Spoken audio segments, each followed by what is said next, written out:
But you had people who came in with no preconceptions as to what this stuff was. When D&D comes onto the scene, like we said, like the level of conversation surrounding it was just unbelievable. And what was so interesting was the diversity of playstyles, because there were certain people that very quickly latched on to, oh, this is like this new set of challenges that we have, you know, and there were like the different groups a lot of times would not accept characters from outside campaigns. There was like this super lethal, absolute mudcore, like you wouldn't even believe groups in like Berkeley that like it really was the Wild West. Yeah, really was the and then somebody shows up 18 months after D&D has been released with a 250th level magic user or something like that. Like they're like, wait, how is this even possible? Yeah, like they calculated like the number of experience points you would have needed to gain that many levels over that. It's funny because it is like it's bizarre because there wasn't a golden age, and yet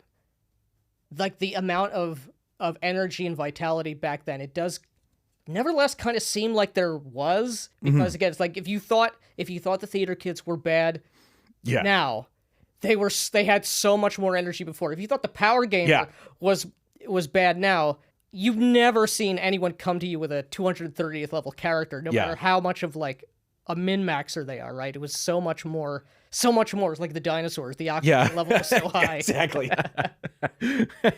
And I think that's the thing, right? This thing called D&D, it absolutely has its lineage in wargaming. It comes directly out of wargaming, but it enters into this new space, and it offers like a voice, or it offers an outlet for this new kind of activity that hasn't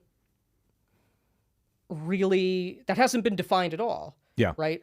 Not only has it not been defined, people really haven't been thinking about it or talking about it or even fully conscious of that it could be a thing. And so, okay, you know, and the book makes you know, this point where when a new activity or a new term, you know, comes online, there's this tremendous frantic urge to sort of codify it. Yeah. And yet also it's sort of impossible, and it's, you know, it's the worst sort of environment to actually do so. Yeah. Because nobody knows. You know, there hasn't been tendencies or tropes or anything really that's been established over the course of time or tradition or, you know, through the hand of the market in any you know, in any way. And so what you have is a lot of really smart autists looking at this,